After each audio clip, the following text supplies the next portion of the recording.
Акылбек Үсөнбекович, финансовый разведканын председателі отырат, ГКМБнын башчысы отырат. Бул казино чоң бир акчаларды отмывание кыла турган бир жол ачылып калбайбы ошого? Кандай жооп бересиздер? Өзүңүздөр билесиздер да, ошо отмыванияга каршы биз атайын уюмдардын мүчөсүбүз. Келип аткан акчанын көлөмү жана кимдер алып келип атат, алардын баары контролдо болот да.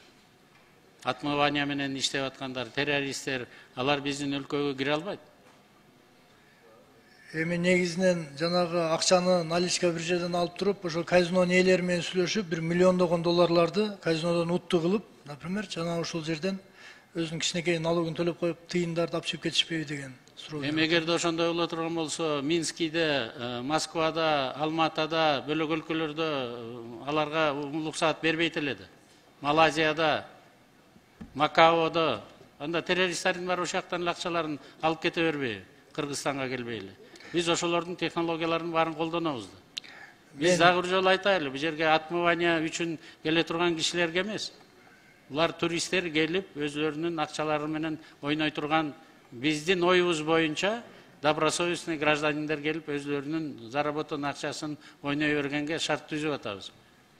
Азыр коомчулукта ушул казино боюнча өтө каршылыктар көп болуп атат да, эшикте элдинчи.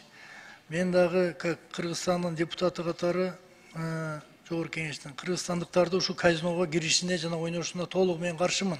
Жана сизди колдоп, жана сиз айтып атпайсызбы, эгерде кыргызстандыктар кирсе, лицензиясынан ажырайт, жана миллиондогон долларлардан ажырайт депчи. Ошону катуу көзөмөлдөш керек. Эгерде лицензия ээси бай иностранцтар келбей калып, казиносу жакшы иштебей калып, силовой структуранын же болбосо бир милициянын башчылары менен сүйлөшүп, бир 50-60 местнийлерди кой бере кой, айына мондай отметка кылып турам деген бир фактылар болуп калса кандай болуп калат анда? Азыр бул мыйзам жок эле ошондой фактылар болуп атпайбы? Мына урматтуу Сүйүнбек Абдылдаевич менен биз канча казинону жаптык. Азыр да колубуздан келгенин баарын жаап атабыз. Бирок бул улуксаат берилгенден кийин подпольный казинолордун баары жабылат. Ачык айкын иштеп аткандан кийин. Жанагыны сиз 50-60 кишини киргизе коет дегенди биз жол бербейбиз ага. Мурун МВД крышавайт айтчы, азыр крышавайт этпейт. СМБ крышавайт этпейт, мен крышавайт этпейм. Биз эмне өзүбүз казино ачайлы деп атабызбы?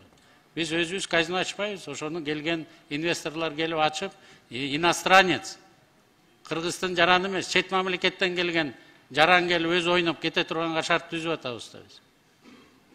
Жанагындай сиз айткандай нарушение боло турган болсо, камаганга чейин барабыз. Анан дагы бир момент, кайсы бай иностранец клиенттерге ориентир алып атасыздар да, жанагы лицензияны кымбат кылып коюп атасыздар, мисалычы. Байлар, бай иностранцтар Лас-Вегаска, Макаога, Кипрге барат да. Анан биздин Кыргызстан кайсы жагы менен привлекать этебиз деген бир максаттар бар. Эми ачып көрбөйлүбү, урматтуу депутат Корманбек Жүсүпбек? Мен баарына суроо жооп бере албайм да. 98-жылдан 2011-жылга чейин иштеп атты. Казакстандан абдан көп кишилер келип жүрчү. Россиядан көп кишилер келчү. Кытайдан көп кишилер келчү. Ошол убакта. Анан азыр кайра ошол эки мамлекеттерден, чет мамлекеттен келет деген үмүтүбүз бар, расчетторубуз бар, инвесторлор бар. Ачабыз деген. Эгерде мыйзам улуксаат бере турган болсо. Бул казинонун айынан көптөгөн үй бүлөлөр бузулган, көптөгөн тагдырлар чабылган. Просто мен айтканым, кыргызстандыктардын, кыргыз жарандарын киришине катуу тоскоол берип, катуу көзөмөлдөш керек. Акылбек Үсөнбекович. Анан эртең ачып алгандан кийин бир тешигинен задний проходунан местнийлерди киргизип, жанакындай болуп кеткен турган болгон болсо, чатак болот да.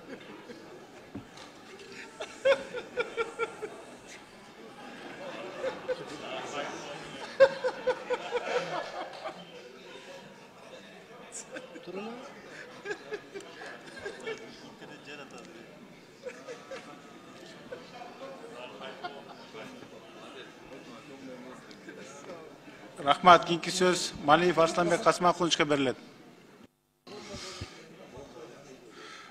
Жети Өз округу